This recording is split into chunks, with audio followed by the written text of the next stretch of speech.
Sisters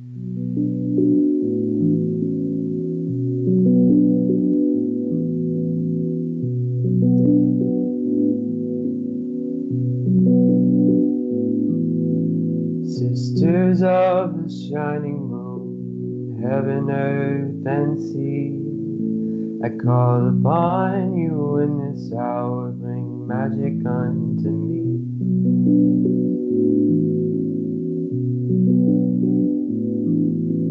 Brothers, oh, the cauldron cries, it singeth unto me the songs of Mother Goddess and of Father in the tree.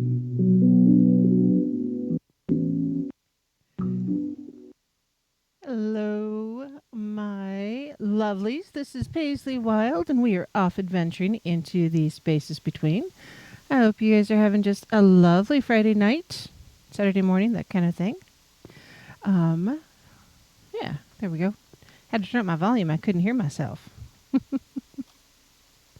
So I'm being broadcast live tonight, of course, on Truth Frequency Radio, iHeartRadio, TuneIn, and TalkStream Live, and also on YouTube. So hello, YouTube world. Make sure you hit that like and thumbs up button, and subscribe if you haven't already. All that stuff.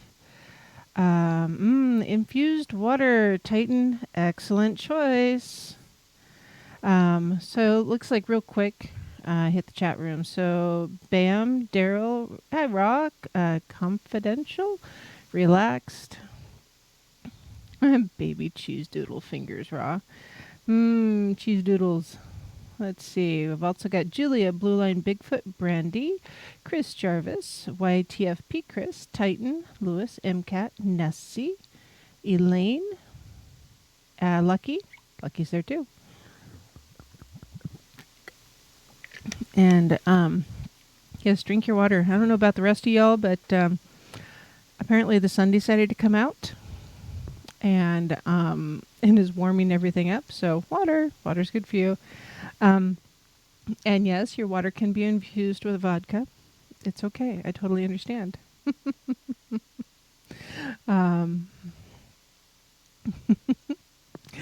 Oh, yeah. And you guys, no matter how you are listening, make sure you stop in and say hi. Either shoot me a message on the chats or send me an email. It's wildpaisley@gmail.com. That's WILDEPAISLEY@gmail.com. And if you want to support the show, please do so. You can go to etsy.com/shop/Monarch Mountain Studio, or you can go to patreon.com/thespacesbetween. You can also hit me up at paypal.me/PaisleyWild if you want to do that. And then regardless of what you do, make sure you check out ialife.com. ialife is the official sponsor for Truth Frequency Radio. And ialife brings the magic of ayahuasca and the yummy goodiness of CBD. Brings it all together and just helps you stay a little bit healthier. Because you know what? We all need a little bit healthier right now. Not just is there the whole virus stuff going around. Did you know that the bubonic plague is back in the news? So I told my boss the other day, I really want a plague mask. I would wear a plague mask to work. I'd get a lot of funny looks, but by golly, I'd do it. So, if I missed you on the shout out, I do apologize, but I do want to say thank you for joining, and I love that you guys are all here. And if you want to give a call, that number is 213-233-3998, or if you're across the pond in UK, you can reach me at 44203-393-2871. Yes, Lewis, that would be the bird beak one. Nessie and Bomber, hello, hello. The big long bird beak looks a little bit steampunk. I would absolutely wear that. Because why not? I mean, talk about social distancing. I bet you people would avoid me if I'm wearing a giant bird beak mask. Maybe. I don't know. But yes, I would wear it. Because I am just that kind of goofy. So, I get these fun pop-ups from let's see, mystic-traveler.com. And it's just a feed that I subscribe to because there's just some really good information in there, and I use the articles periodically for for the show and just for my own research and that kind of thing. So it's I don't know, it's interesting. So I received a pop-up alert talking about understanding the energy bodies. And I was like, what on earth are they talking about? Because my brain wasn't really working very well today. Mini-Me decided at about 7:30 last night that she needed dream catchers made. And so we were creating dream catchers last night. Fun. We're not done because sleep. And then, of course, had to wake up this morning to go to work and stuff because I'm a grown-up and that's what I do. Yeah. Anyways. So I just was reading and it's like, oh, well, that's kind of interesting. So I wanted to talk about it slightly. Because why not? I don't know that much about it. So I did a quickie research, cut and paste, got some links, show notes. I will drop exactly, MCAT. You're telling me now I need that for school? Yeah. Nothing like the kids to, give you 15 minutes warning for something that, was necessary and, yeah, takes 3 weeks to build. Fortunately, she's only in first grade, so some of those adventures aren't very big yet. Ra, I am very envious. If you have an Etruscan style bird beak mask, that would be lovely. Titan, I did not get any writing done while Dawn was gone. Because it was, everybody was really like, woohoo, you're going to have the whole weekend to yourself because Dawn's gone, our roommate's gone, and Mini-Me was off doing her own thing. And here I was suddenly home alone with just me and the dog and the cat. And it's like, whoop, sounds great. Except for I worked like 8.5 hours each day and then the show. And yeah, there was no, about the only thing I did was I got out the singing bowl and played with that just a little bit. So, and stared at my yard that needed to be mowed desperately. So, still working on the reading and the writing and the stuff because I am the stuff. Yeah. Yes, Bomber, I will tomorrow night because it's such a big beast. I cannot just pick it up and carry it. So yes, Bomber wants to see my big old book of my big journal book. It's about yay big, by yay wide, by yay thick, and so yes, the big journal book. I'm very excited to write in it. So, talking about the energy body. So, when we're doing energy work and getting to know more about the physiology of people, we learn more about the different spiritual bodies. Now, generally speaking, I guess it depends on what your tradition is. Because some will say there's only 5 spiritual bodies, some will say there's 7. So it's kind of do your research, just like I tell you every Friday and Saturday night. Research, do your own research, and if you are part of a specific tradition, make sure you talk to your priest and priestess, and make sure you're just paying attention there, because yeah, it's real. So the existence of the spiritual bodies is not as well understood today as it may have been once upon a time, just because a lot of the type of esoteric information has faded slightly, and so we're relearning that information. And so, it's not just the bodies and the us that we see in the physical plane. There's also, spiritual and soul and other elemental parts of our self. Don't mind the dog. I have deer and coyotes, and yes. So we're going to ignore him for a little bit. Oh, I can't even holler at him because he's deaf. So it's only so he can only see things. That's great. So, anyways, to fully understand people, especially if you're doing something, doing the energy work, you really need to understand the human in all its fullness, in all of our fullness. Yes, the dog is working. I can't even holler. Anyways, so there's the physical body, the body that we can see. It's matter, it's mass, and it's everything that is integrated into the body, the organs, the tissues, cells, the different body systems. I love my dog. And our bodies receive all of the information and energy that they can from the spiritual field. And this information has to be accepted by us. It has to be nourished, and because it's a temporary thing, so we have to kind of observe it and see what it is. But the physical body is very palpable. It's very visible. And right now it's the only body that's really studied by science, generally. But the physical body is really the densest form of energy.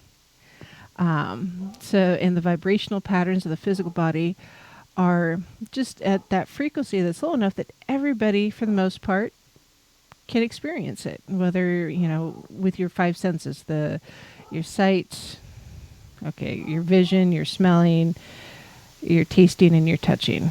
Although if you lick people regularly, you're going to get sick. I'm sorry. That's just all there is to it. Yes, so for the dog, the neighbors don't care because you know what? The neighbors all have dogs too. And it's generally, he's doing his job. So, now some people feel that the etheric body, which is the second level, or the second sacred level, blah, can't say it very fast, is often joined with the physical. So there's I suppose I should have started off giving you the list.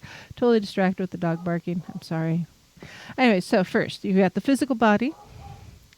We have the etheric body, the astral body, the mental body, the casual body, the Buddhic body, as in Buddha, or the spiritual body, and then the Atmic. No. Booty. Yeah, it's funny. Hey, Brandy. And so all of these different layers are parts of us. So think of it like we're all onions, and there's different layers to us, and there's different bits and pieces that have different importance. So the physical body is the one that most people interact with all the time, and it's just part of who we are.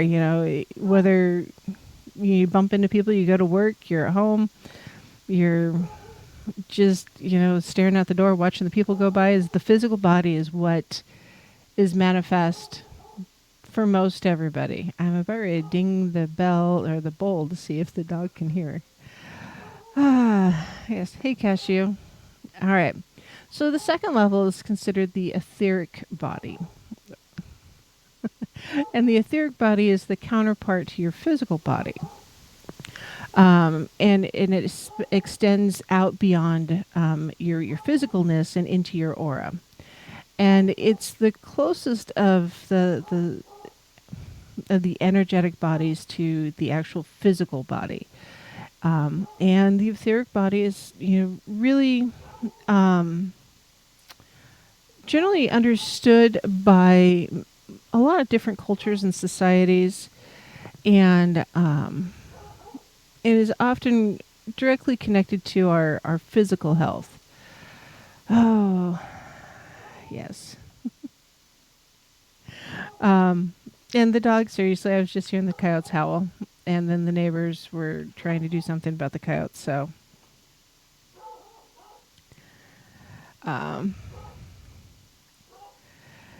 Yeah. It's very hard to focus. I'm sorry, guys. So things like acupuncture or energy work, or a lot of the hands-on medicine work is direct into the etheric body or the etheric system of the body. So there's a really massive network of subtle pathways or meridians within the body, which create the fundamental grid of your aura. And illnesses and diseases in the physical body will often manifest through various blockages that can be detected within some of the inner energetic pathways of your etheric body. So, like for me personally, if I'm around someone who is sick, I can I can sometimes smell, that sickness on their breath. Not just see it with my eyes, or but smell it, and sometimes just in listening to someone speak, you can hear that something's not quite right, and then yeah, the dog. Nope, he's not going to hear that either. Oh, I wish I had a dog whistle right now. But yeah, that's cool. Titan. Bomber says that she can smell sickness on people too. And it's like when my kids are sick, I can smell when they're sick, or if I'm around other people, or hold on just a second.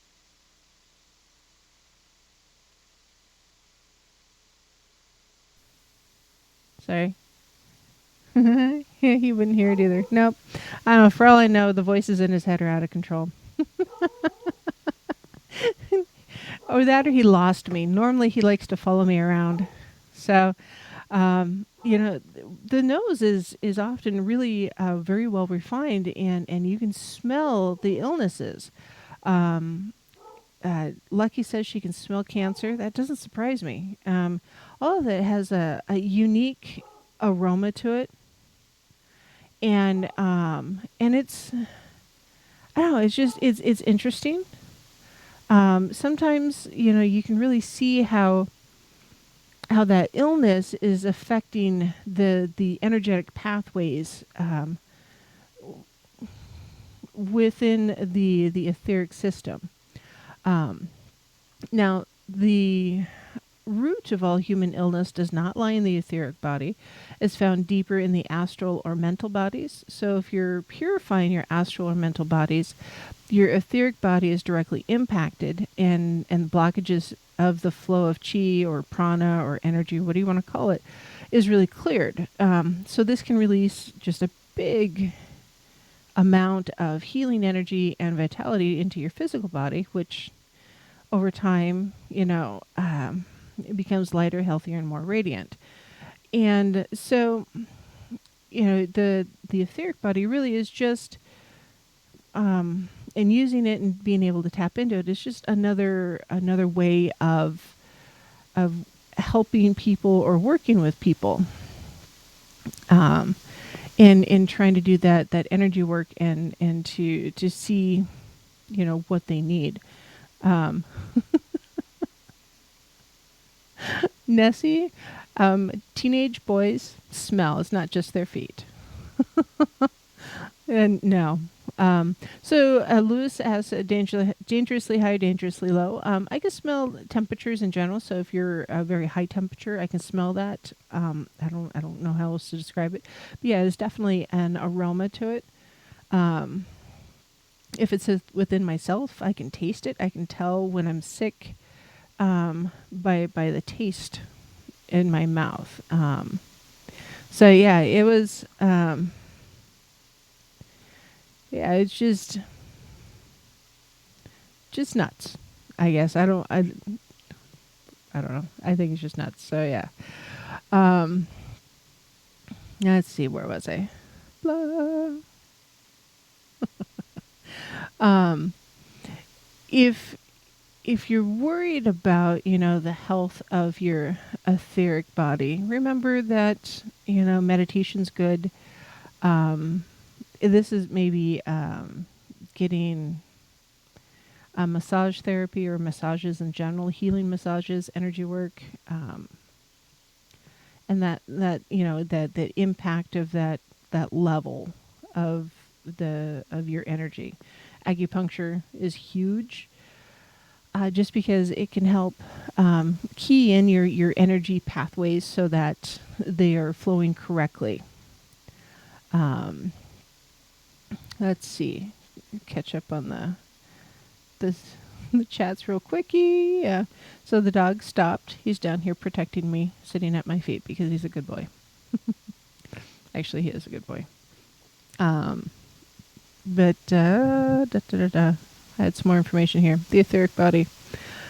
And the etheric system also delivers energy from the world around us to your body. So if you're, that you're feeling that negative vibe, if you go in somewhere, or that good vibe when you walk into a place, often that is your etheric system kind of receiving the signals of the environment around you, and beginning to kind of ping on your body, and like, all right, so this is what's going on, and need to really pay attention because, the hair on the back of my neck is standing up, or, I got the goosebumps, or something. It's your body is grabbing that, the signals, if you will, and just really, picking up and trying to translate, the unknown into something that you understand and that you do know.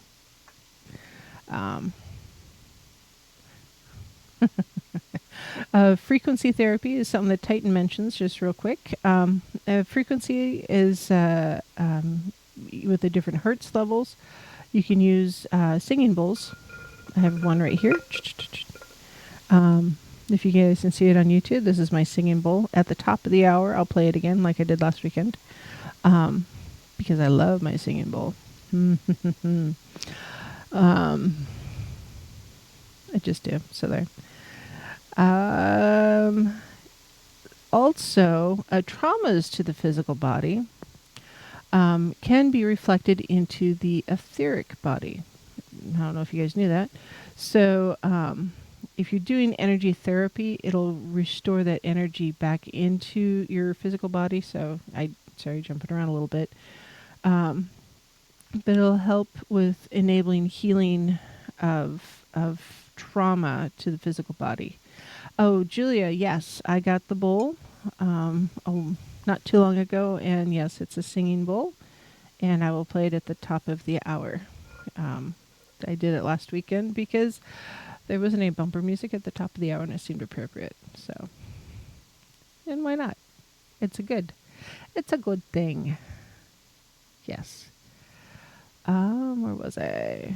So the next one is the Astral Plane, or the Astral Body, and I'm going to wait until after break because there's some more information there, and I don't want to get into it too much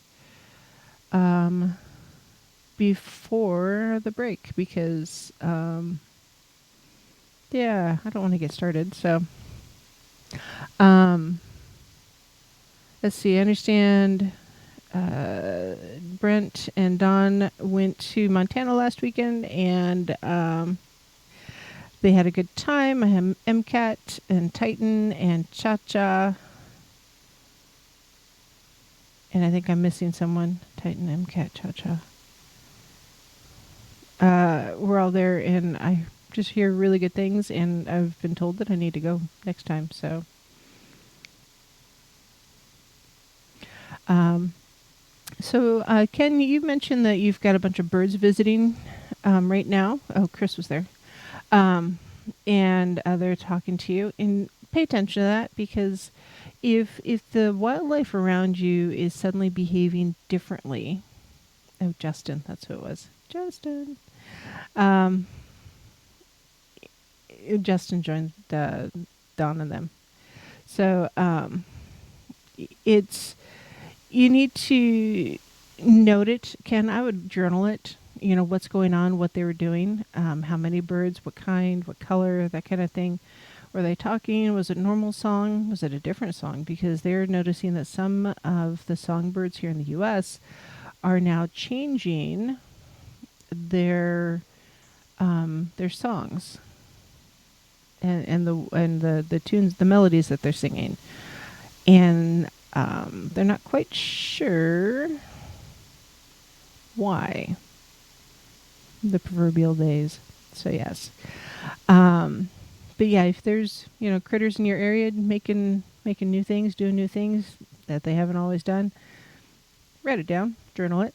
And on that note, we're off to break, and we will be back in like 2.5 minutes. Lord within the sun, as we will, so mote it be, the spell forever done.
Hello, my lovelies. This is Paisley Weld, and we're off adventuring into the spaces between.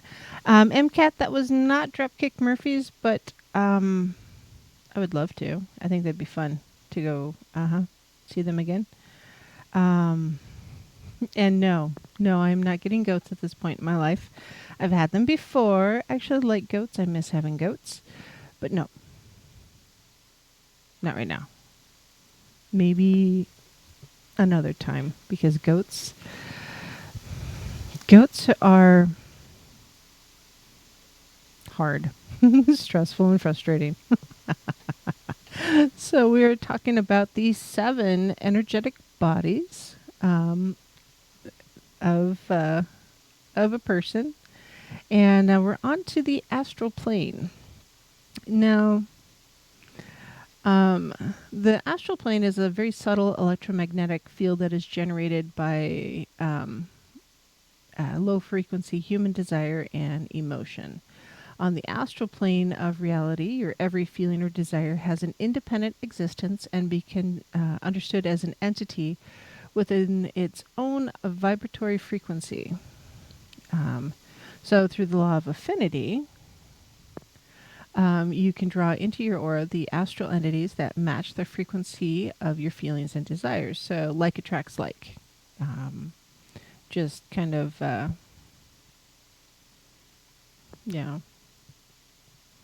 put it out there.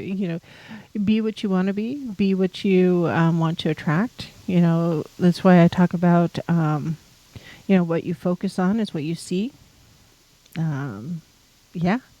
There's, it's true. It's real. The things that you are looking for, that's exactly what you're going to find. So the soul is within our astral body in one interpretation, and the soul itself, or the astral body, is the only one that changes its appearance as it travels energetically through the planes. So your astral body is very sensitive, and is very responsible for what we feel and desire. And during sleep, we often leave the physical body and travel with the astral body. But when there is no awareness or evolution or an understanding of it, we only remember parts of what happened when we're doing that traveling, and often just assume it was a dream. Good night, Julia. I hope you sleep well, and I'm glad you're home. We'll have to chat. And yes, Sunday, go play in the creek. So there. Yeah, you're going to miss out. We're going to go play in the creek. So there. The astral body is generally, that's where your chakras are kind of located. There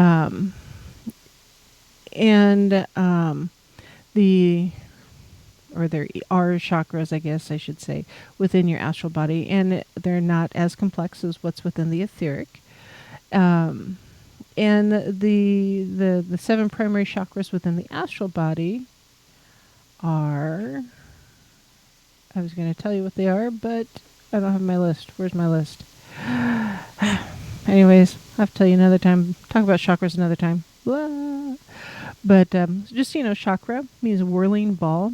So your chakras are whirling balls of energy that deliver energy to your body to generate experiences. So there.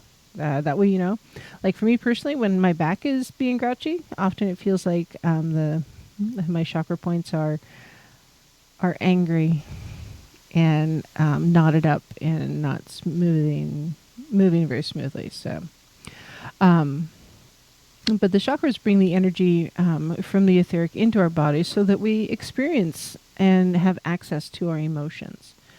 And because different emotions vibrate at different frequencies, stop and think about it. If someone's in a really great mood, they're often vibrating at a much higher frequency.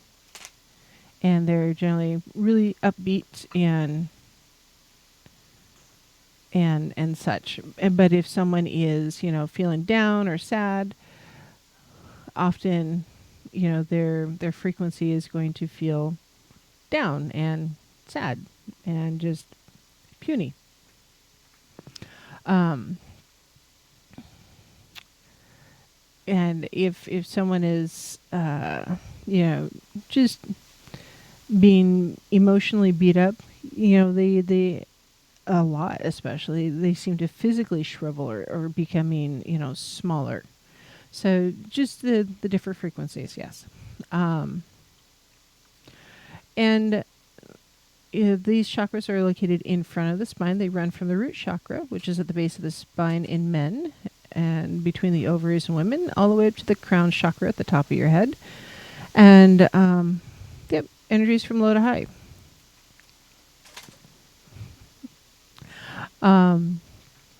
They also have some different colors. Your aura is within your astral body,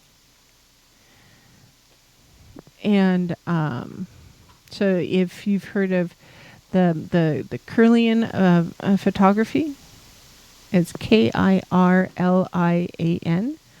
So if you've had a Kirlian photograph taken, it's taking a photograph of your aura, and you'll have different colors around your head, through the rest of your body. Just the different energy, and that your aura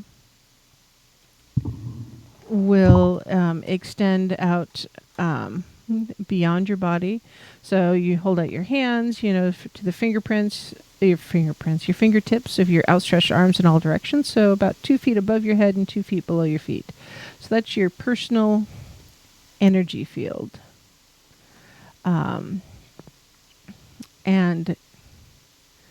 let's see. We are often sourcing energy from our aura all the time to bring energy to our chakras and to create the context and meaning for the experiences that we do or we have. And it's just a constant communication, the energy coming in through our chakras, and we experience it, and it going out, and so it's just all this flow of energy to create, the full experience of whatever it is we're doing. And let's see, if we don't allow ourselves to, have certain emotions and we repress them, we often push that energy down into the etheric body where it doesn't belong. And so your body can often register a physical sensation like butterflies in your stomach, for instance. And your emotional awareness might still be processing the experience of your anxiety at the same time. So your systems are just kind of interacting and not getting along. Think of it as, two magnets with the poles, positive and positive to each other, just not quite meshed up. Let's see. And repressed emotions, which we have them, is called somatizing, somatizing. And somatizing can cause problems like stress leading to knots, anxiety leading to ulcers, and et cetera, into, other diseases and issues and health stuff. So, Brandy, yeah, the body has quite a few chakras. I don't know how many. 114 sounds about right, but the 7 main ones, I can count to 7. I don't need to take my socks off for that. So I do. No, you're not wearing socks. You're wearing flip-flops.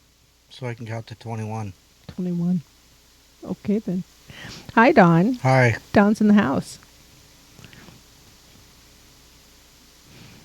Okay. We're talking about stuff. I see that. Yeah. I forgot today was Friday. Did you? I totally forgot you were even on air until I heard, "Hello, my lovelies." I was like, oh, crap, it's that day.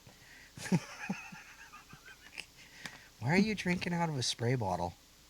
It's not a spray bottle. It's an ASEA bottle. An ASEA bottle. Ah. Because it's a liter.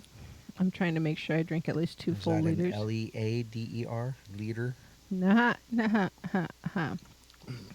I'm trying to make sure I got my water intake up because That's a lot of water. You're supposed to drink half your body weight in ounces every day. So if I weighed 200 pounds, half my body weight in ounces is 100 ounces, which is 28 ounces or 1 quart short of a gallon. So Well. anyhow, sorry. Plus you need H3O2, not H2O2. Okay. Or it's H3H3. H3O3. I can't remember. Lucky knows. Sonia wants to know how you really feel. Did you have a rough day? Yeah, it sucks. I'm sorry. Yeah, mostly just I had to work. Hmm. No, Titan, I got a big class of, some people call it a bloody Caesar. Oh, you got a clamato. No, I have a, no, Clamato sucks. What do you have? I have, it's H3O3, yeah.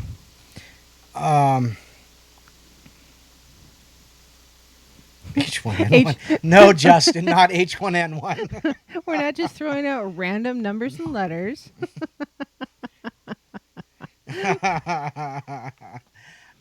So, no, it just sucked. I hate being at work. Anyhow, it's lovely to be with you. Okay, I'm glad you're here. And we're talking about what exactly? The 7 energetic bodies. Oh, nice. And we just got through the Astral Plane. Oh, doesn't the major Chinese arcana or mythology have seven major gods? I think they do. I don't know. Chinese tarot deck has 22 major arcana cards. No, I'm talking about like the gods. There's 1, 2, 3, 4, 5, 6, 7, 8 ish. Okay, anyhow, sorry. Squirrel. It's okay. We have those here. Anyhow, back to energy. Back to what we're 7 doing. magical bodies. 7. So the next one is the mental body. So, the mental body isn't what most people think it is. So basically, the mental body is made up of our mind, which is not the same as the brain. So the mind organizes thoughts, and these manifest themselves through the brain. The goal of enlightenment and rationalization of being is to control this body and to submit it to its will. Okay. I'm not sure about the writing on that one. So to keep it healthy, the mental body, meditate, do something that you can focus a bit on. 15 to 30 minutes to perform meditation. It can help calm the chaotic thoughts. Just focusing on your breathing helps. Deep cleansing breath. Yeah. Because sometimes we need those a lot. Justin says my mental body is hot. You guys are goofy. I love it. So, the mental energy body also contains the structures and patterns of all the thoughts and belief systems that we consider as true.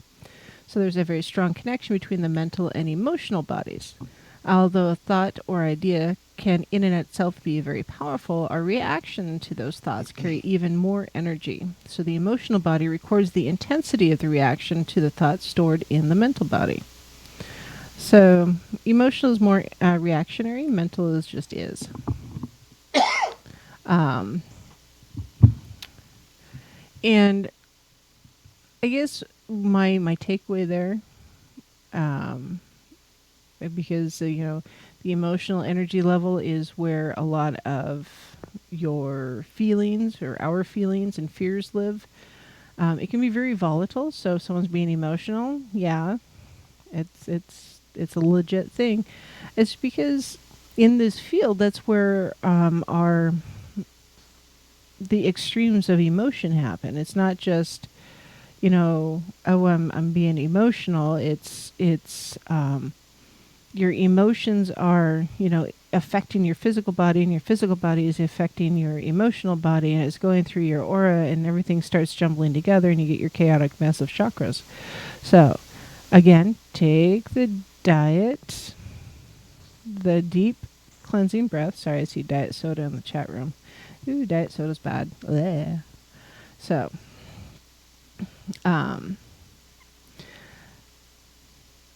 as your thinking revolves around higher impulses, like you're thinking about different things, and what you're trying to accomplish, and the mental body will gradually disentangle itself from the astral body to take on that greater power. And then the mental body can be used by the lower consciousness to repress natural impulses also of the astral body. So that can lead to problems in your health.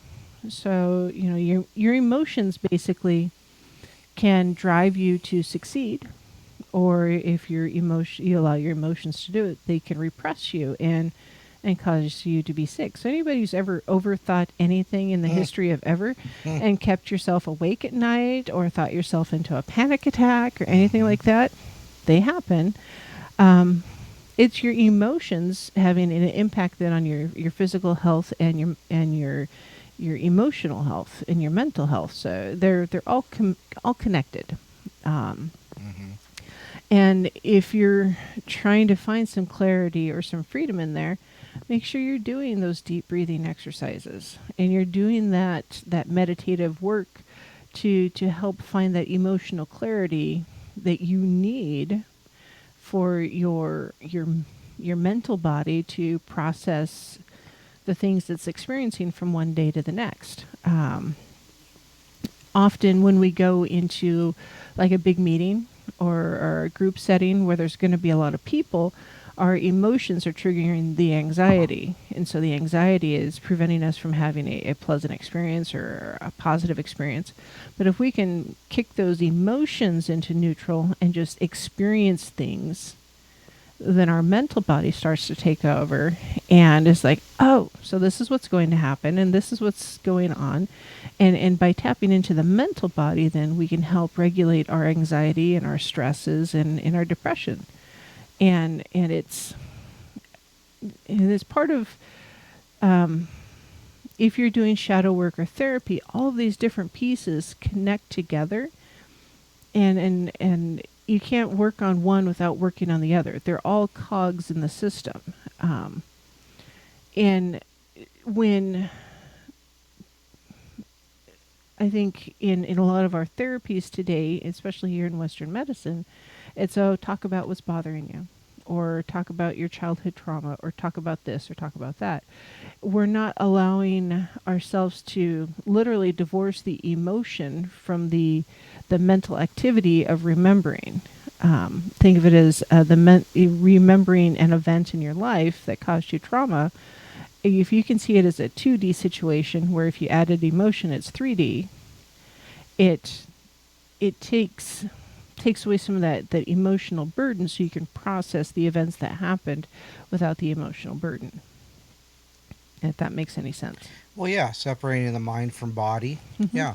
And because the mind is not concentrating on what the body is doing, so you can separate it, and the mind can work through the issue and then send it back to the body and say, stop it. Mm-hmm. Exactly. Stop. All ahead, stop. Reverse. Full stop. Control Alt Delete. Control Alt Delete. So the mental plane is created and dominated by the energy of thought itself. So on the mental plane, all thoughts and ideas have an independent life that human beings either attract or repel.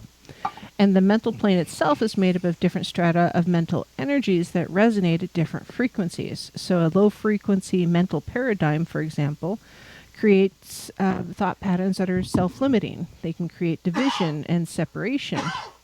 And this kind of a paradigm activates neural pathways that are based upon fear and survival.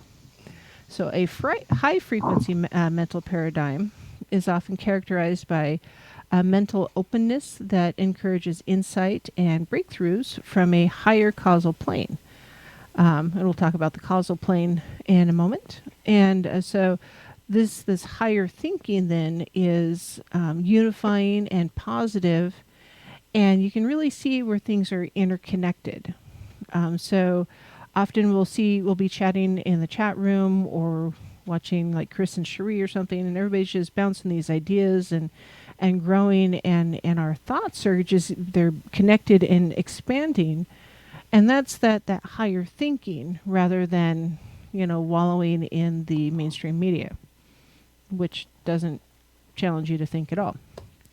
That's just my biases showing.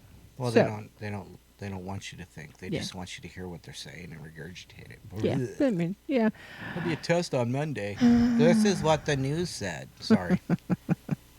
So, as you enter that higher mode of thinking based upon how to be of a greater service to yourself and others, and to the whole, humanity, society as a whole, often different insights and gifts will start to show up. And eventually your awareness will transcend the frequencies of thought altogether, and it'll rise above the mental plane and really experience true clarity. And yeah, it's not easy because we get hung up with our emotional baggage all the time. And it's hard to set those bags down. If for no other reason, they're comfortable. We know what they are. And they fit in our hands just fine. Comfortable. Yep. We know. Fit in your hands. Yep. The emotional baggage, you know exactly what it is. But if you set it down, then what? Yeah, but It's if the it feels fear of the comfortable, unknown. it's no longer baggage. It's part of your life. Well, Baggage is something you can't carry. it's got a handle. You got to carry it somehow. My opinion. Okay. That's fair. So yeah, it's just baggage is stuff that we don't need that we insist on carrying. Mm-hmm. And often we carry it because we're comfortable with it, because we know what it is the devil, because if you set it down and suddenly your hands are empty, it's like, well, now what do I do? That's where if I'm at a party, which it's been a while, but if I went to a party and they're like, hey, what do you want to drink? You don't have anything in your hand. It's like, is there a dog I can pet? Or a cat? Is there a cat somewhere that I can pet? Because, I don't really need a beer because beer is icky. So, but it's just trying to find, what that is. And yeah, emotional baggage will drag you around, just like Lucky says. Mm-hmm. But yeah, if you can channel your inner Elsa and just let it go, you should. If it takes some therapy, you know what? There's not a doggone thing wrong with therapy. All right. Brandy in the chat says there's guided meditation for letting go. Mm-hmm. She said it helped her. Yes. And you know what? If you go to a therapist, you don't have to keep the first one you go to. You can fire them because not all of them are created equal. Not all of them are going to connect better. And just guided meditation. Not every program out there is going to fit every person because we all have slightly different needs and wants and desires. And what are we trying to accomplish? So don't assume that, whatever you see first or do first is the one you have to do, permanently.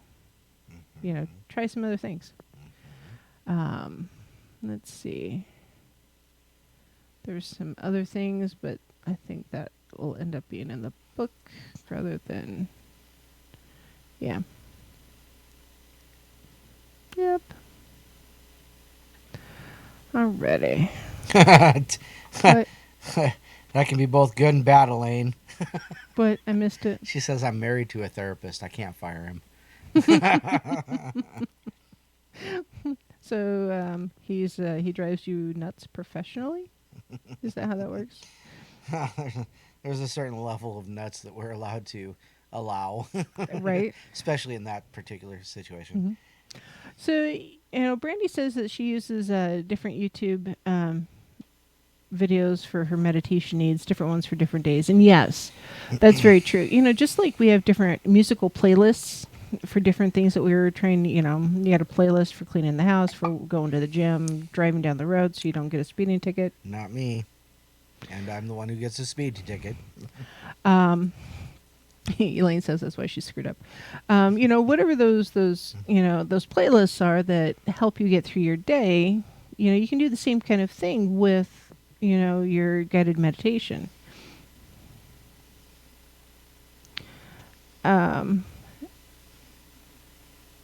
Okay, yes, Sonia. Call me later or text me later, and I'll call you this weekend. So there. Yeah, it's the trauma is real. Emotional trauma is real. Mental trauma is real, and it's okay to have it, and it's just a thing to work through, and it's just part of who we are. Because we all get it, we all have it, we all get baggage. So, on that note, we're gonna go to break. Oh my goodness! Because it's top of the hour already. Sweet. Tonight is just flying by. Sweet. Oof. Can't believe it. So we'll see you guys in a few.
Hello, my lovelies.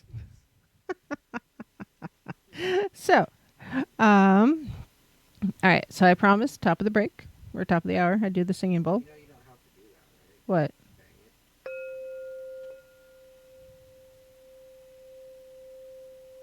I do.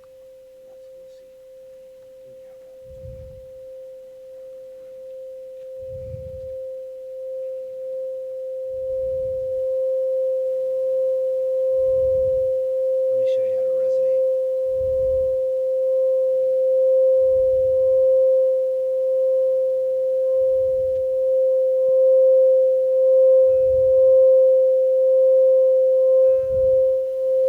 Here, hold on. All right. So, Who needs to bang it? Hold on. yeah, you're gonna go to your chair. Don's going to his chair. All right, sit in the chair. No, bang the thing. That's disrespectful. All you got to do is just go like this.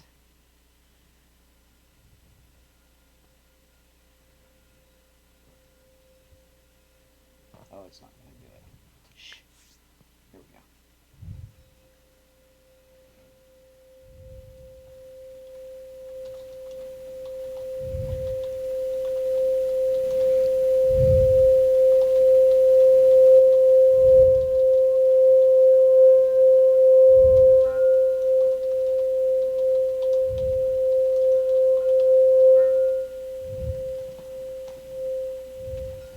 Bang it. Don't bang your bowl.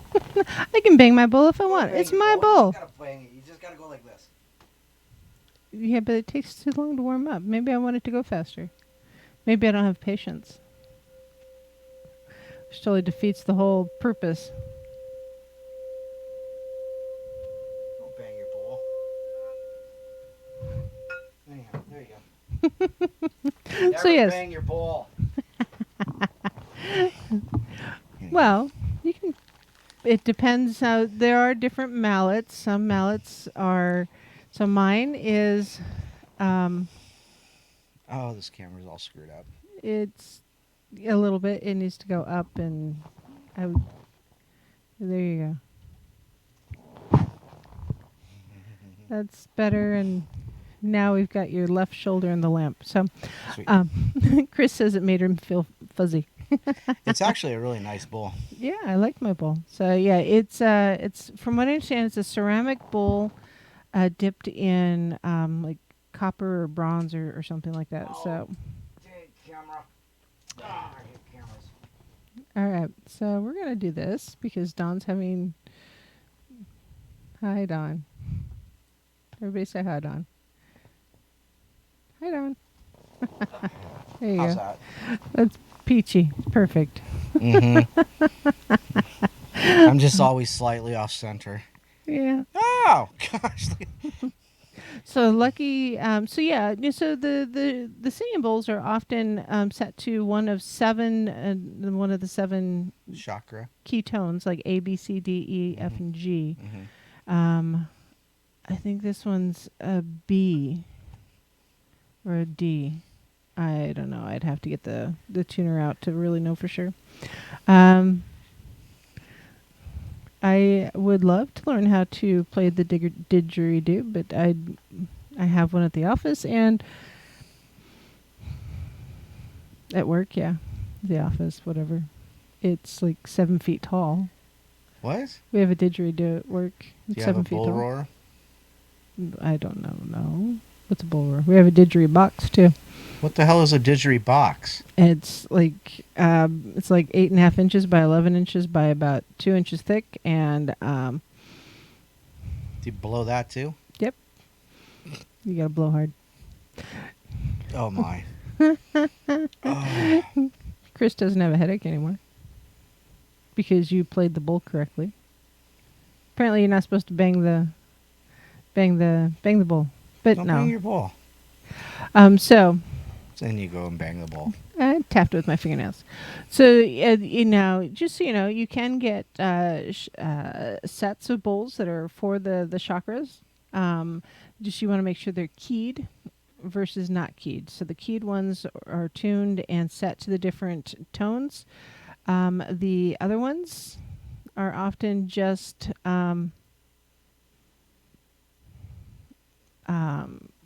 seven random bowls. Oh, wow. I did not know that, Bomber. Bomber says in Australia, the indigenous believe it's disrespectful for women to even touch the didgeridoo, let alone play it. It's just for men. Men's And business. Bomber, Rot, who lives in Australia, says it's men's business. So apparently she's correct. So, nope, I don't know how to play it. I don't either.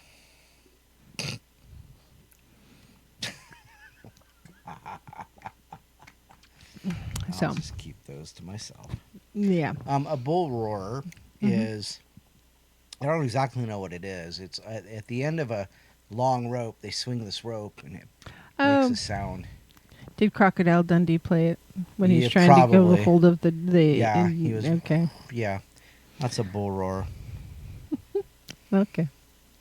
All right. So we were talking about the 7 energetic bodies.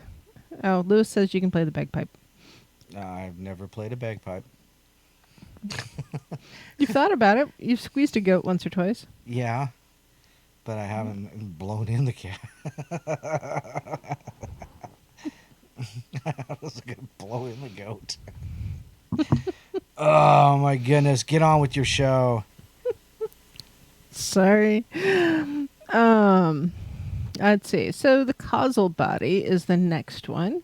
It's also known as the upper or abstract mental body. So it's kind of the reservoir of our memories of all of our lives. It's the source of our desires, intuition, and imagination, and is linked to our individuality.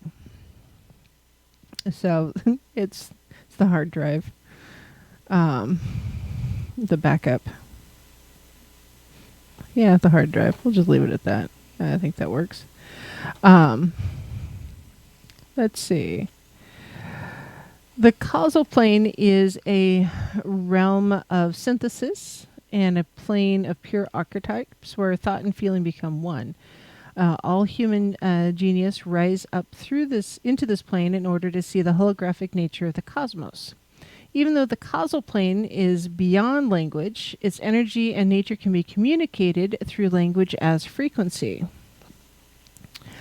The causal plane also forms the bridge that links human evolution to the higher evolutions beyond humanity, and as such it holds the mysteries of death. So to raise your frequency beyond the causal plane is to transcend death. The causal body has also been known as the soul, as it represents the aspect of your consciousness that incarnates again and again into the world of forms. So your causal body will store the collected goodwill of all your lives as a memory signature written in light. After death, your lower 3 bodies, the physical, astral, and mental, will disintegrate, and only that which is refined and pure is drawn up and retained into your causal body.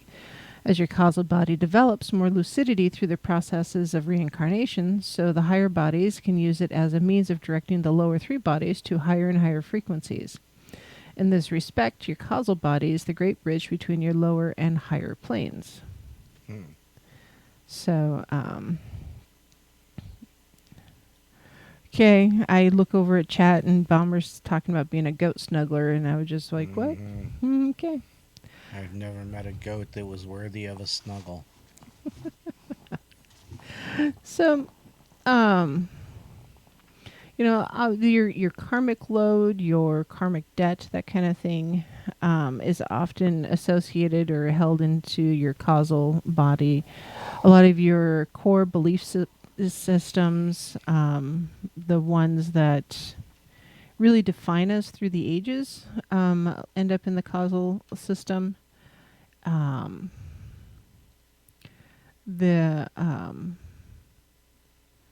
It's not just your intellect. It's the rest of it, the outside of it, the processes.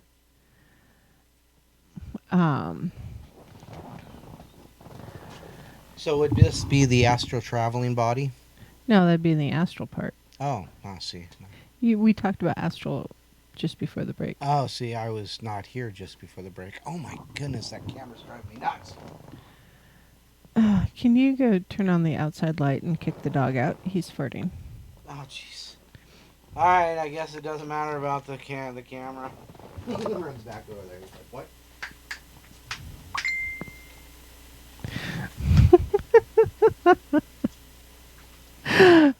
Yes, if you do get goats, you want to make sure you have a solid fence that they cannot jump over, around, go under, or through. Because goats, if there's a way to get out, a goat will find it. And if there's not a way to get out, a goat will create it. So, yeah. So there. Let's see. There's one other thing. So yeah, the higher mind, the causal body, is very formless. So it's unstructured. It's it's all encompassing. It can evolve, and even if you don't really believe in karma, like I kind of do, kind of don't. It's complicated. I believe that what you put out there is what you receive. What you look for is what you find. That kind of thing.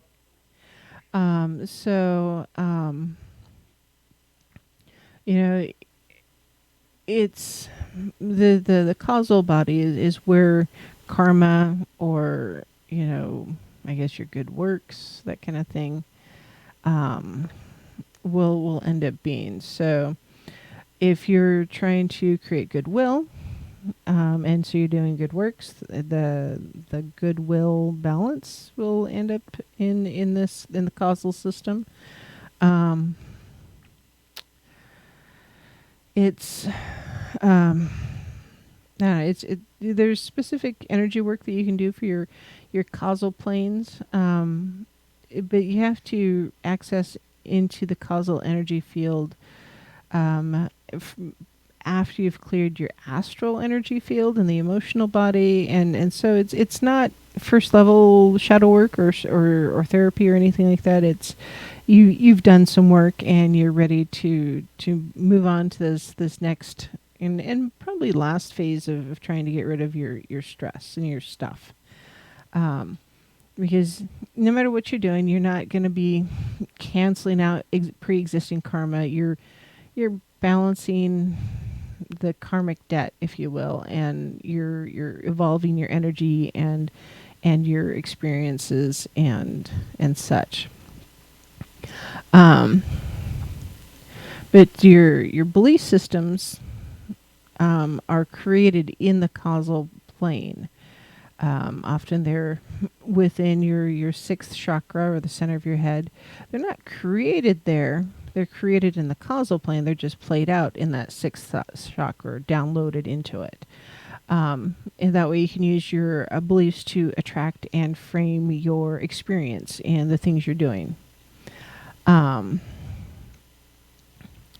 So, a lot of beliefs, like the not good enough beliefs that a lot of us have, it happens, can be formed in the causal subplanes as a result of experiences. Maybe when in previous lives, those are the not good enoughs were things that were pounded into into us, sometimes literally, and we take them in, and once we believe them to be true, then they become part of our system, the etheric and the mental and the causal. And yeah, you need to just go through and do the therapy to let go of that, because a lot of the not good enough or the not enough thoughts are very limiting. And once they shift and your sixth chakra gets the memo saying, hey, those energies have shifted slightly and it's ready to go on, you've gone beyond, you've actualized it, and your experience has evolved, and you can just, let go of that negativity, that not good enough. Yeah, Brandy, you're right. The higher your energies, the faster karma will get you. So you just need to be aware of what's going on.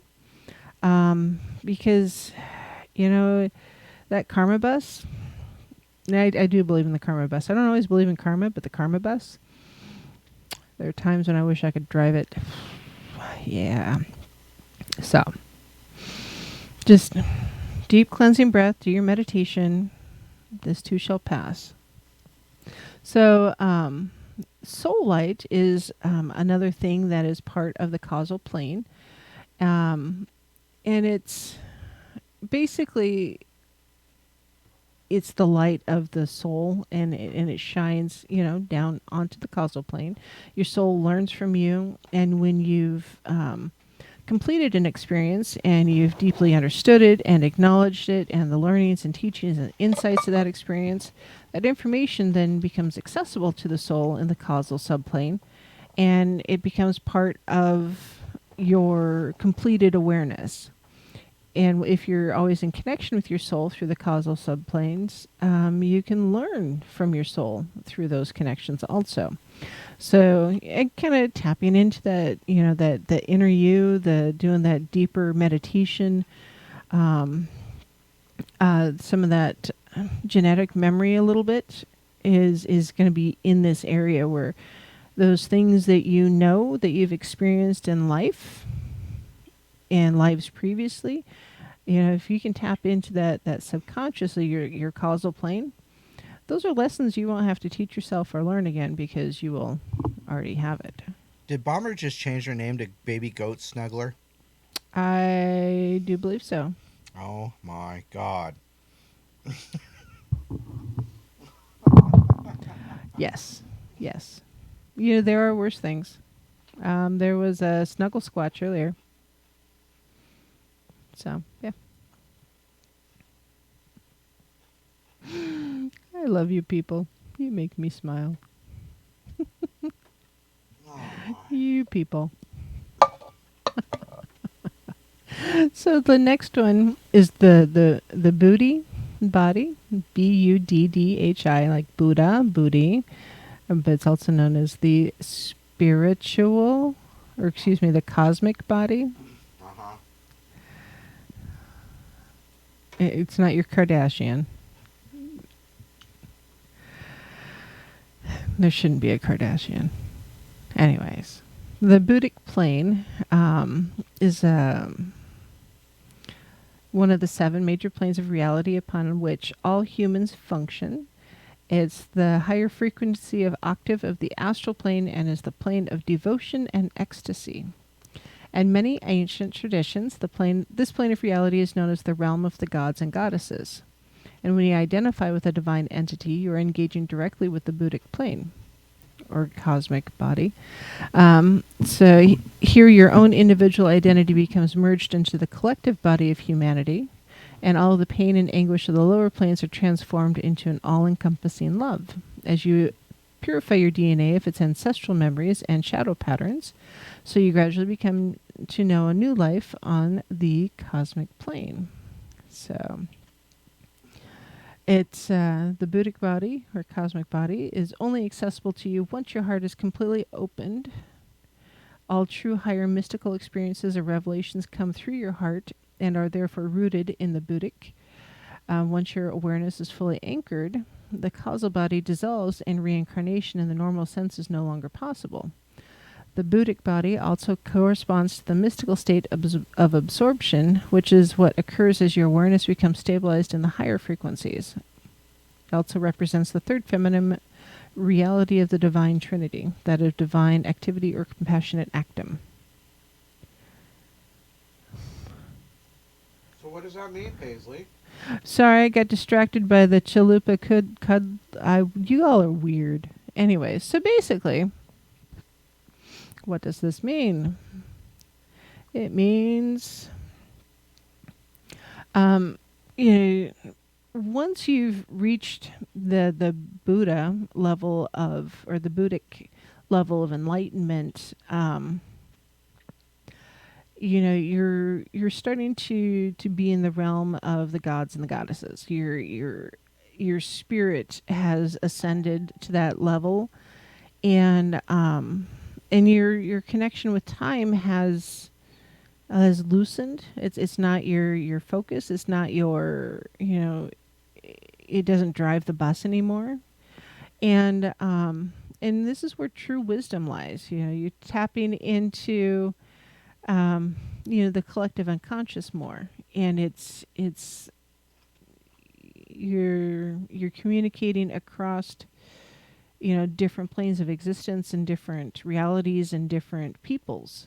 And once time has no meaning, it's not just reaching back to see what happened in the past or reaching forward to see what's going to happen, but time is it becomes a non-thing. Everything is in the now, and it's it's hard to achieve this level. This is why there's not too many people reach this level of enlightenment, and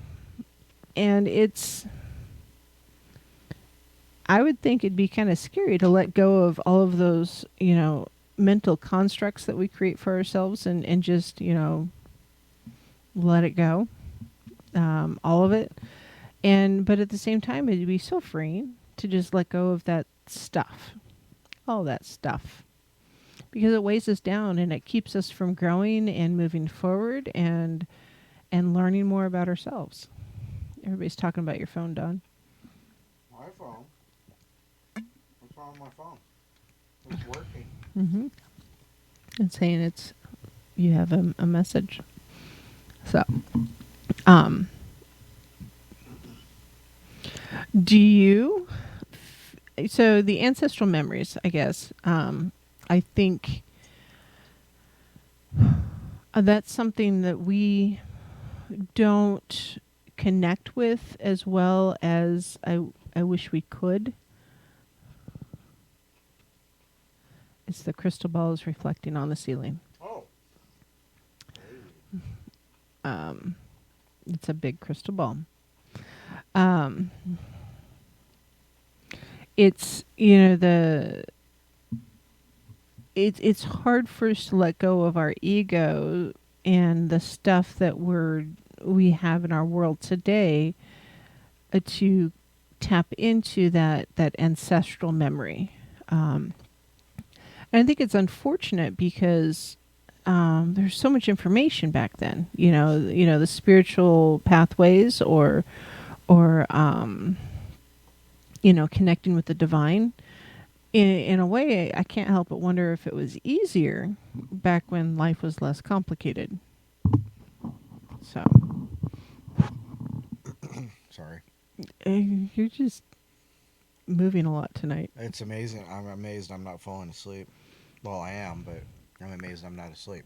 You're just twitchy. So, anyway, so yeah, the shadow patterns, shadow work, all of that's been, we've talked about in the past. We'll talk about shadow work again in the future, just because I feel that shadow work is really important. There's just some things that you cannot let go of until you do shadow work. So, and accept it. Mm-hmm. The last one is the Atmic Body, ATMIC. And then there's an extra one, but I kind of want to wait on this one until after break because we only have like 2 minutes. Wow. Until the last break. Oh, sorry, I had to go get a sandwich. Yeah, I understand. Cashew says, you're talking about ancestral memory. You're talking about things passed through lineage, not about reincarnation, correct? Correct. So reincarnation would be the stuff that your soul, your higher soul, your higher level of existence remembers from one life to the next.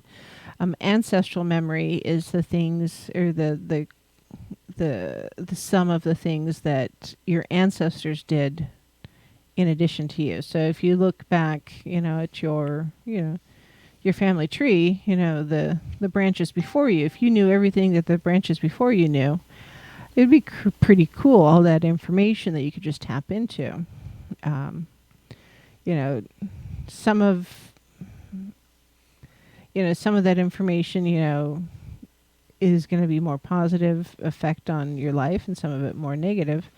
But some of the skills that we used to have and the experiences that we had and the understanding of the world around us that we used to have, in a way, I think even though this is the information age and we have so much information out there, we know less about the world that we live in, or we have a less understanding of it. So, Oh, it's because of the loss of the passed down knowledge. mhm. So Yeah, and for a lot of us, we're reinventing it. I mean, look at paganism and witchcraft. Is a really big one. A lot of it was all verbal history and verbal stories and verbal lessons. And since it wasn't written down, a lot of that information has been lost. And so people are having to kind of just recreate it and hope they get it right. So, so on that note, oh yes, uh, Lucky says that she's supposed to call her mom if she has any questions before she loses all of her memories. So, yeah. but yeah, that recall that's hard. It really, really is. All right, so we're gonna go to break. It's our last one for the night, and we'll see you guys in a bit. Oh, Lord, within the sun, as we will, so mote it be, the spell forever done.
Tears of the shining moon, heaven, earth, and sea.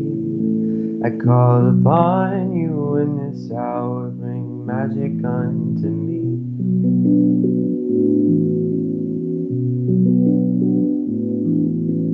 Brothers, oh, the cauldron cries, it singeth unto me. The songs of Mother Goddess and the Father in the tree.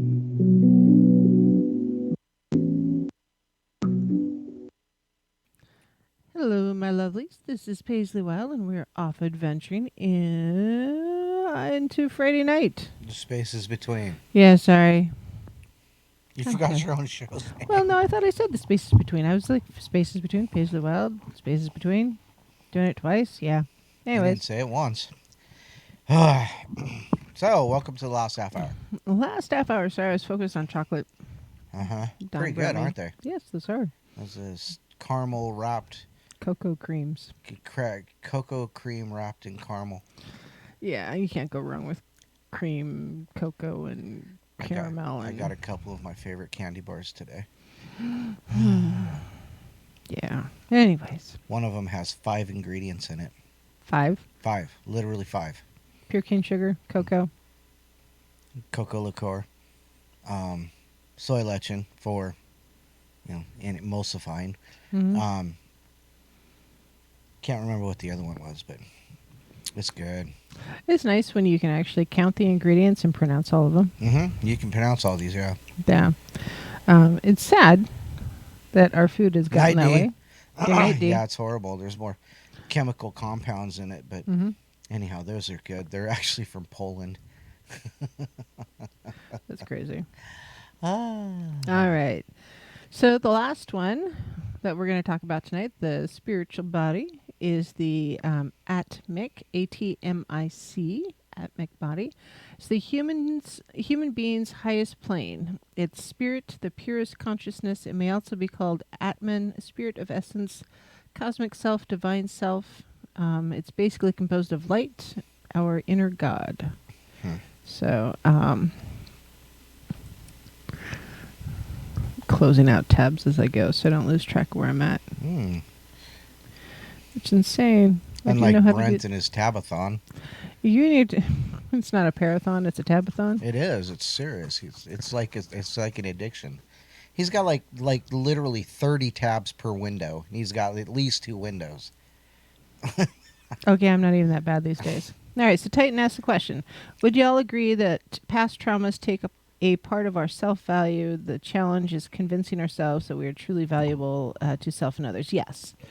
And that's lands in the causal level, partially true, Titan, because once we accept that that kind of statement is a true statement, it becomes part of our programming.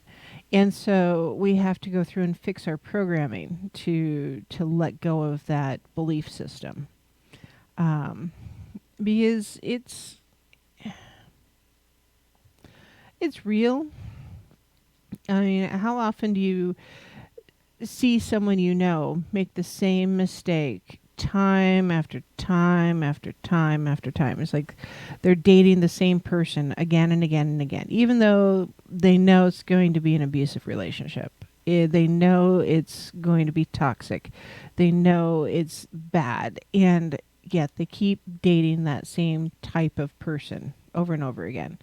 And it's because at some point they accepted, or in a previous life, that the response or the relationship that they got or have with that person is,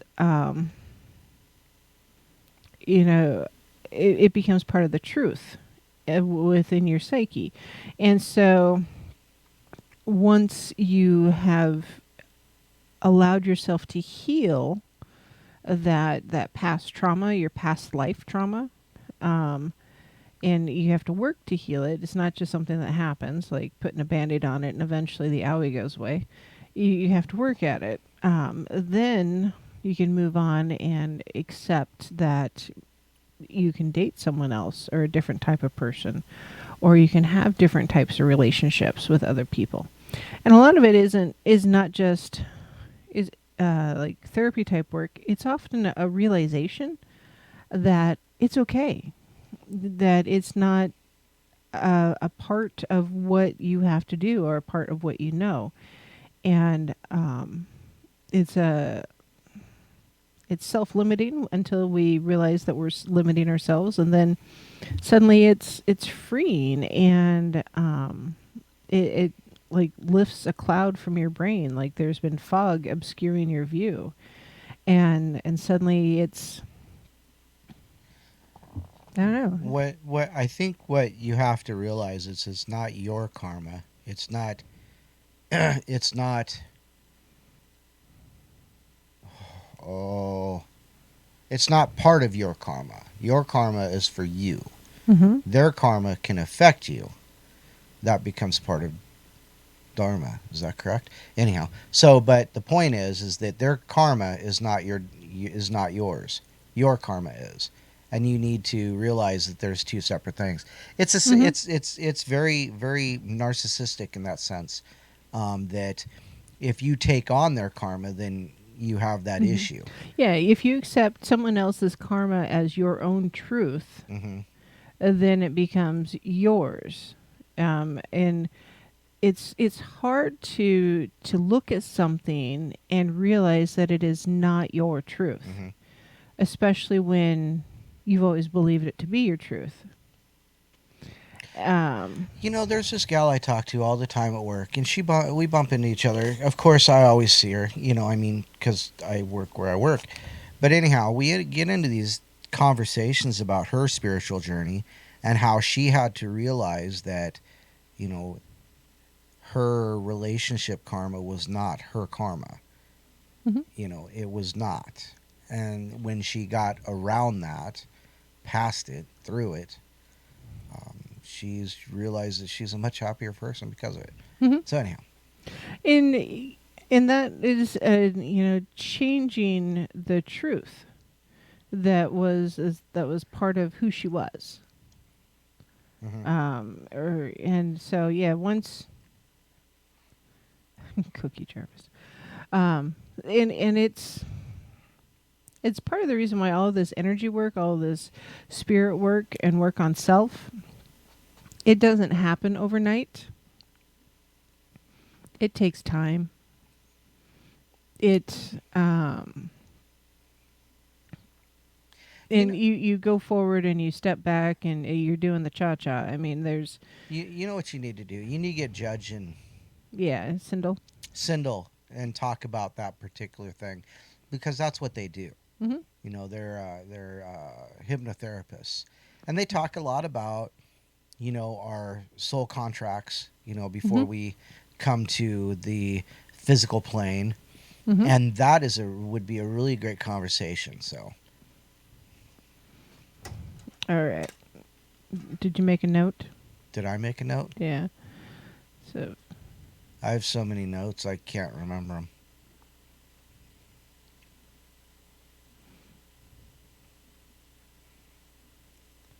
What are you doing? Making a note. To talk about soul contracts and ancestral memories? Yes. Wow. Just right all over my blotter paper. I bought it. So there. That's my blotter. You didn't buy it. You dang woman. It says May 2019. So what? It's old. Oh, it is old, isn't it? Yeah. Wow. I need a new blotter. Wow. It's a year old. All right, so we got to get through the Atmic Body before we lose. Atmic Body, yes. So, the Atmic Plane is the higher frequency octave of the mental plane and is the plane of your true higher self. So on the Atmic Plane of reality, the entire cosmos is experienced as a living mind whose primary impulse is love.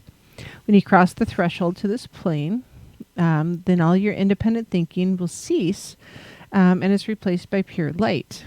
to contact your greater being on the Atmic plane, all you have to do is focus consistently and intently on this inner light.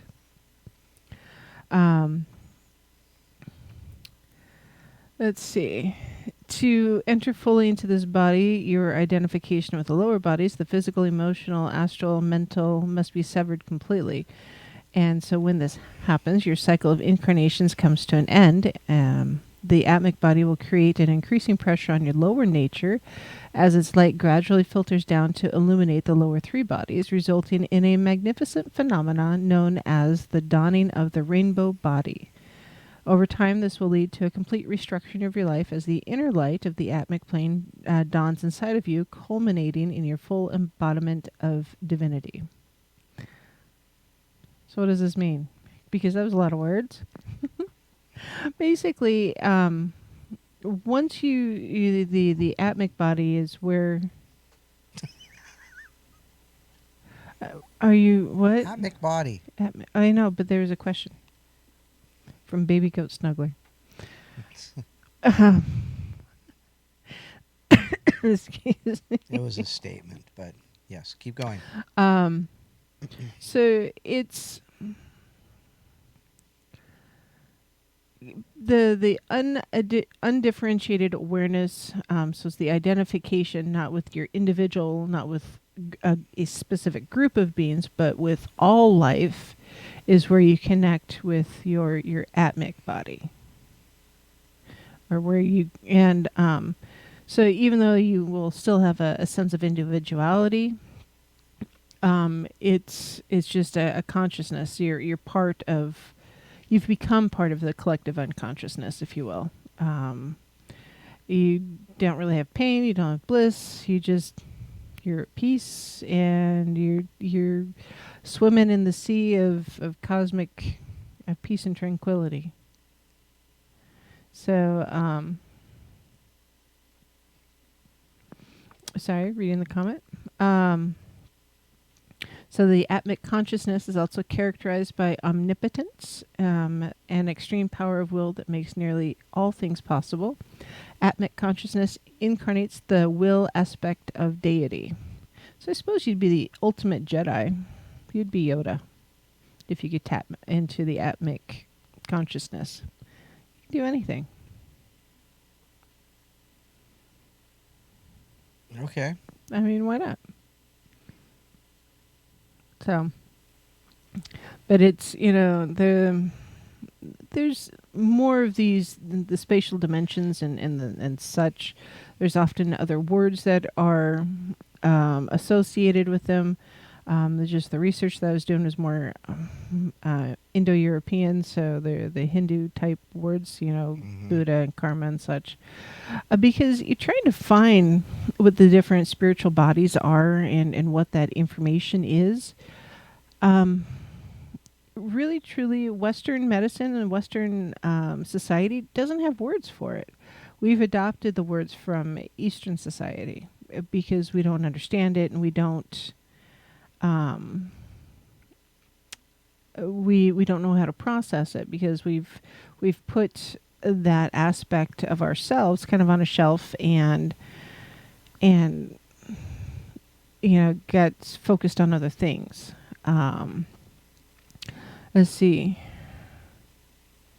And it's frustrating because there's a lot of information in other cultures regarding spirituality and faith in self and such that we've forgotten. And it goes back to some of those things that the skills we've forgotten, the information that we've forgotten. The previous societies that we've had, that it's we've forgotten so much that it's hard. We're just, it's like we've got the crumbs left over from the coffee cake, and that's about it. And so we have to, we're kind of reinventing the wheel at this point until we can kind of focus in do our meditation, do the things that we need to do to cleanse ourselves and prepare ourselves to move through the different levels of enlightenment, and to allow our inner self, our inner bodies, if you will, to shed some of that baggage, some of that weight and toxicity and ancestral stuff, because it's there, to move on, because it does weigh us down. It's the proverbial millstone around our neck. And if you doubt, some of that ancestral stuff, look at the Western media today. There's so much hate and anger and vitriol. Some of it is contemporary insanity, but a lot of it is also ancestral insanity. And the two combined is creating this movement that I can't even put words to in our world today here in the U.S. And it's like logic is leaked out and gone by the wayside. I didn't realize logic was a superpower.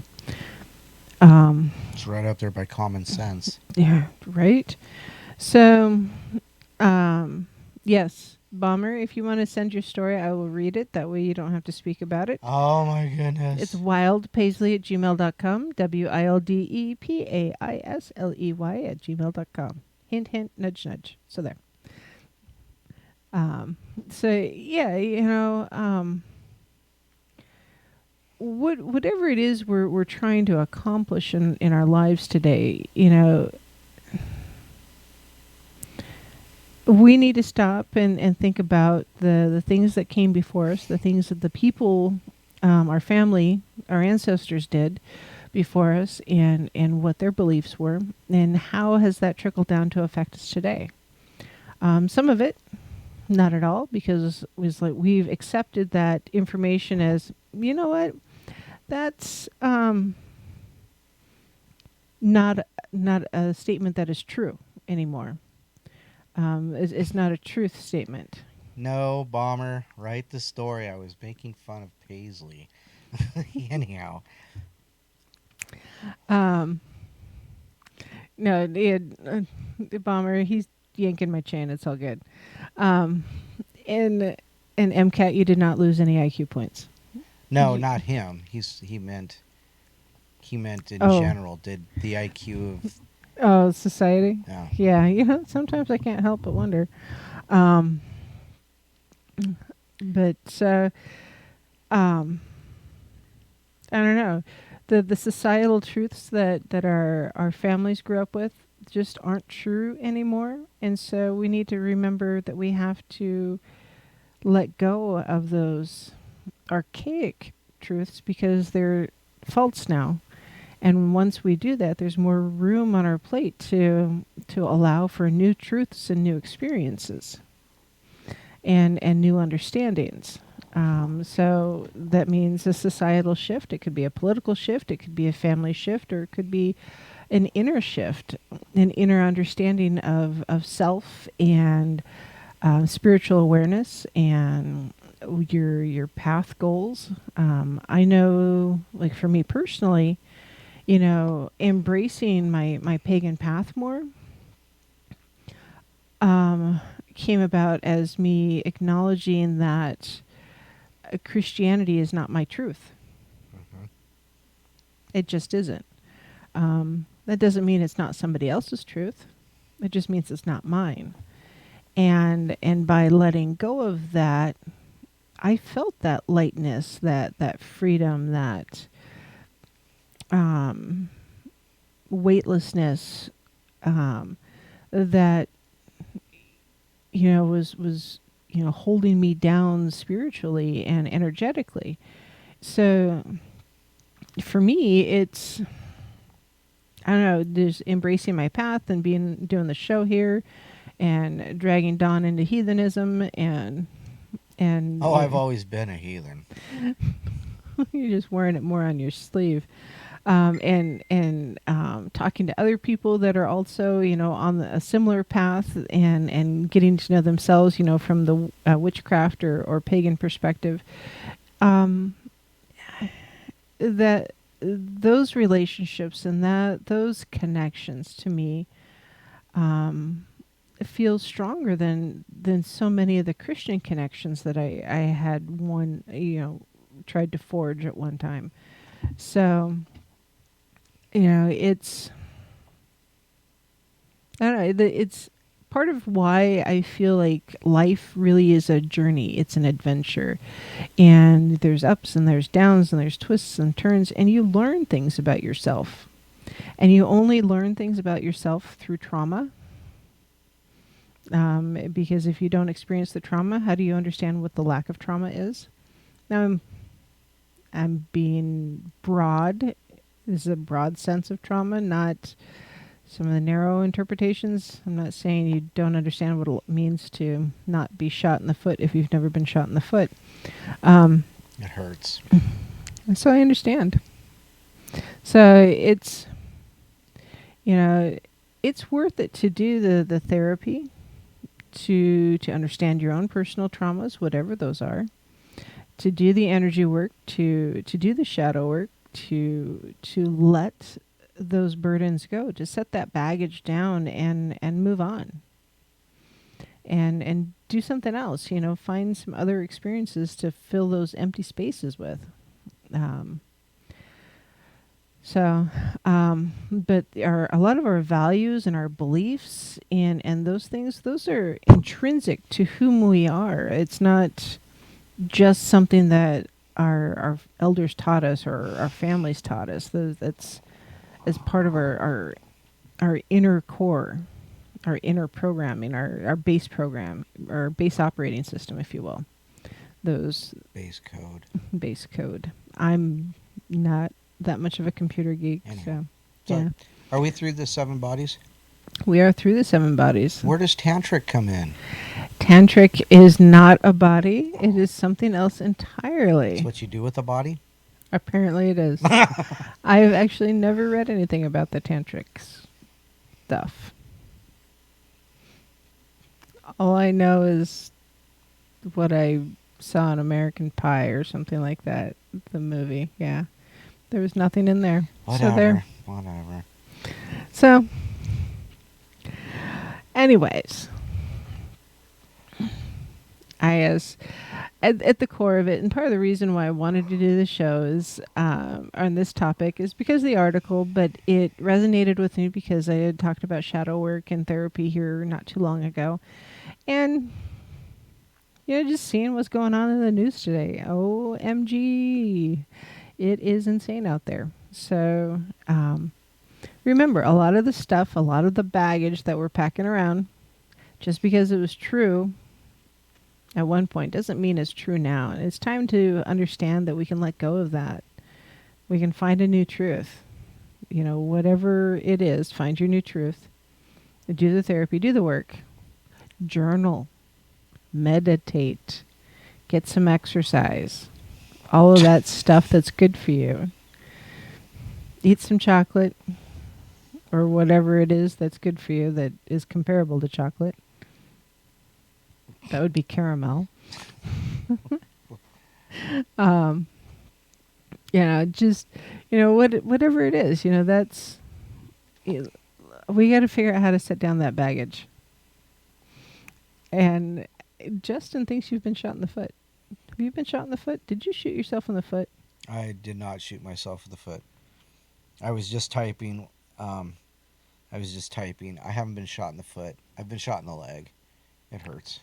Shot in the leg. There's not much difference between the Apparently foot and the leg. MCAT was hunting you. You said it was a hunting accident.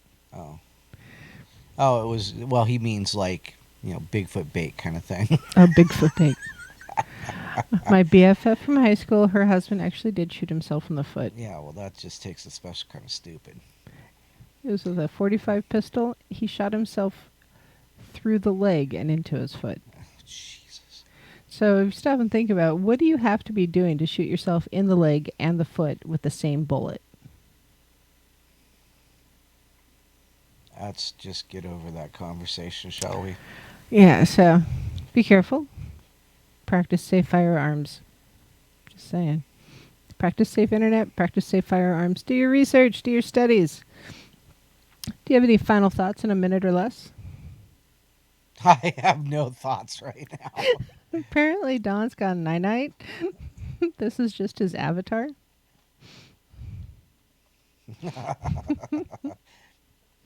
So, all right. I am hoping to have my research done so I can talk about crystal grids tomorrow night because I think it would be good. Crystal grids and dream catchers. They're not related, but yet they kind of are. It's complicated.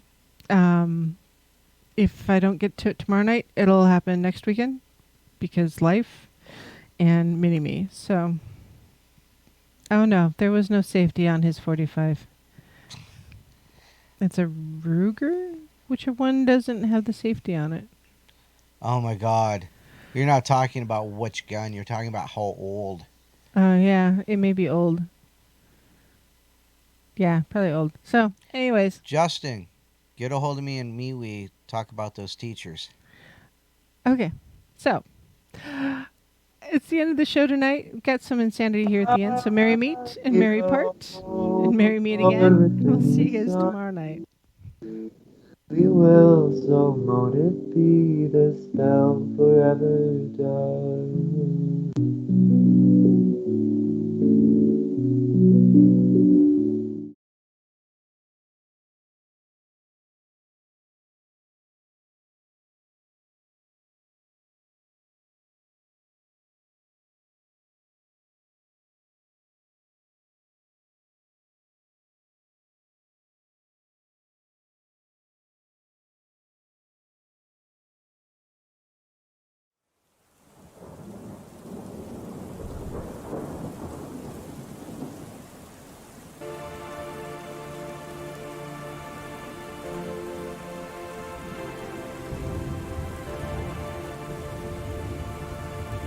Mother